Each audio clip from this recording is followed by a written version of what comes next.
Welcome. Question I get asked often in my practice is, how long is my child going to be on medicine? Is it going to be lifelong? Is ADHD lifelong? Is medication lifelong? And a lot of parents want to know that up front before they start medicine on their child for ADHD. I get it, I really do. It's a big concern, you know, going through an assessment, getting a comprehensive assessment and getting to the point where you can accept that your child might need some medication. And how much medicine do they need? And for how long? Apart from all the side effects and worries about what it's going to do. So what I'd like to do is help you as a parent understand the balance between medication and therapy. Things that don't rely on medication. And what I would say is that it really is possible to do without medication eventually. Think about certain conditions that you could think about is there's different types of diabetes. There's a type of diabetes called type 2 diabetes, and it's often related to lifestyle changes. And some of these kids or adults might need medications such as insulin, but other things are really important, like lifestyle changes, diet, changing the way you live your life. So ADHD is a neurochemical problem. It is a problem that is a problem of self-control. Now, think about this. There are a lot of adults that are only diagnosed later in life. Now, they weren't often on medication when they were younger.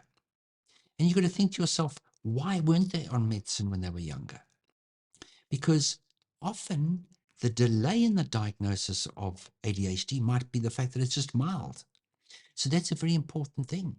You know, if the symptoms are mild, maybe there are other strategies that we can introduce and use, and it might not be necessary to use medication. For example, if you have a parent that's very organized, who can help their child with their self-control, a parent that's in control of themselves, that doesn't get triggered and angered, and can kind of adapt to what a child needs, can help them with their routine in the morning, who doesn't have to shout and scream, can kind of help that child, who doesn't get angered themselves. Maybe that child has mild symptoms. Maybe the child needs additional help with their diet, maybe exercise, and maybe that child doesn't have other problems like learning problems, anxiety, and other coordination difficulties. If that child goes to the right school, the right teacher, the right school, the right environment, I see it so often.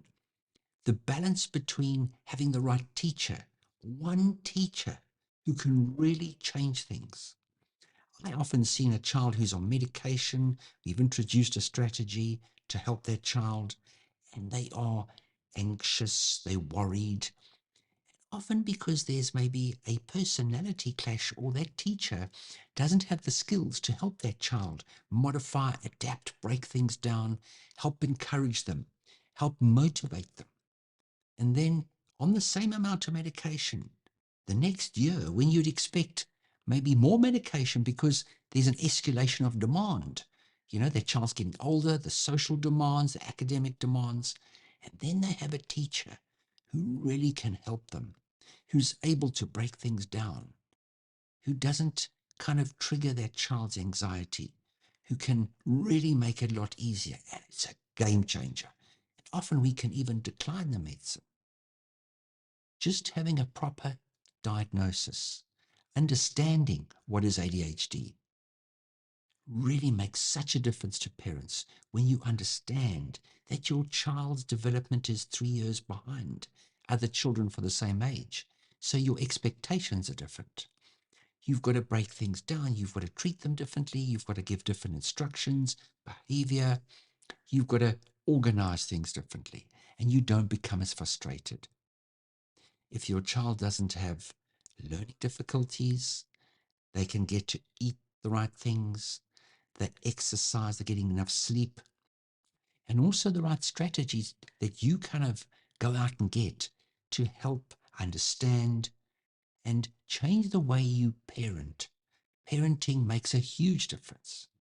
Authoritative parenting that is fair but firm. And that makes such a difference. Children with ADHD need boundaries. They need guidelines. They need touchlines. You as a parent or a coach, you're not the player. A good coach helps players become better than they really are. So you can see, if you're prepared to do all these different interventions, I can guarantee you the medication will come down. And I see it. I've been in practice for 24 years. And every day I can see, as we start to pivot, change attitudes, get the child, and this can be an adult as well. If you're prepared to put the effort in as a parent, teachers put the effort in, we're able to change things. That medication will come down. In fact, we can even rely hugely less on medication. If we treat the anxiety, the other mental health concerns, it can be transformative. But a lot of parents, unfortunately, don't have the energy or want to do those things. And there are also different ages at which children need to be helped. An adolescent who maybe is developing self-actualization, who doesn't really want to and doesn't understand. That's another very important kind of intervention. We've got to let your child understand and know what the problem is, rather than hiding it as this clandestine kind of disorder. Once we start communicating, because when your child understands, they also can have a huge impact on the amount of medication. So think about this old-fashioned scale. On the one end, we've got medication. So, and the other end, we've got the interventions that we need to do. The more interventions, the less the medication. Unfortunately, if we are not prepared to invest and do all these behavior and all these other things that take time and effort, the more we do, the less medication. So I hope that's given you my philosophy on aiming towards that holistic, mindful meditation, relaxation techniques, helping your child go to sleep correctly, homework, technology use. It's such an important, holistic kind of approach. But at the beginning part of the diagnosis, it's overwhelming. Think about ADHD as a path that you're on as a parent, as you know more, and it's about communication. That's why regular follow-up with doctors. Don't leave things with big gaps. So much could be done. And you as a parent don't always know these things. In my practice, I get extensive feedback from teachers, parents, and of course your child. So if we're going to work together to hopefully help your child minimize medication, which none of us need, in countries where the system doesn't have the same education input, the therapists, the training, the teachers, the therapists, sometimes we don't have those kind of interventions. And unfortunately, we rely more on medication.